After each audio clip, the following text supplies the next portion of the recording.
And last year, Pulitzer Prize-winning journalist Jose Antonio Vargas revealed a secret held hidden for nearly 2 decades.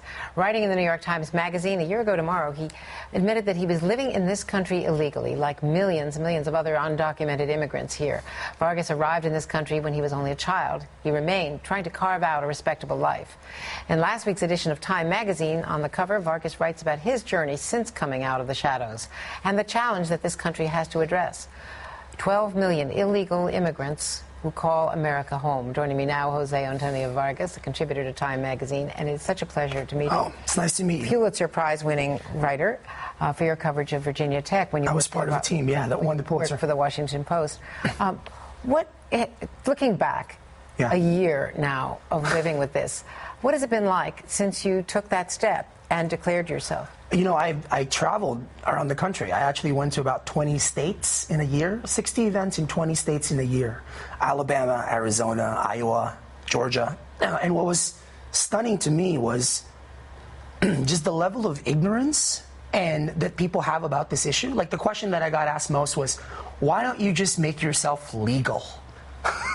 Which I think speaks to the fact that people don't understand that there is no process until the president issued the order last Friday. Mind you, that is the biggest development in immigrant rights since Ronald Reagan signed amnesty in 1986.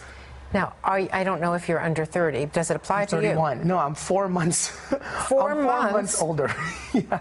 But you know, how does that make you feel? I mean, why the cutoff at 30? Well, because actually that's the version of the DREAM Act that the House of Representatives passed in 2010, that the Senate, that the Republicans in the Senate blocked, which is why it's fascinating listening to some of the Republican leaders talk about, hey, let's find a congressional solution. But the congressional solution was available in 2010, and 36 Republicans voted against the DREAM Act in the Senate.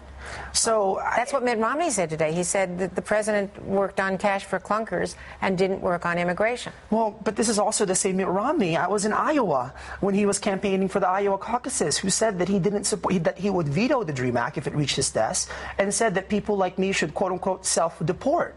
So, I mean, look, I came out last year, and the cover of Time Magazine, to me, my favorite part about the cover is there's 36 undocumented Americans from 15 different countries.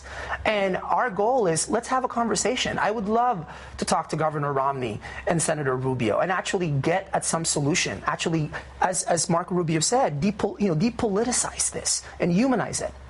Well, when you talk about depoliticizing it, we're in the middle of a political campaign. Yeah. But we always are. We always are. The constant campaign. Yeah. So what happens next to you? You're, as you say, 4 months too old for the president's policies. Well, I mean, look, I could not have been more thrilled. I mean, look, can we think of another time that a governmental policy is actually now going to be producing tax revenues? We're now going to have people step forward, have jobs, and contribute to the economy. I'm thrilled by that. I'm going to keep fighting, and, you know, we need comprehensive immigration reform. Thank you so much for being with us.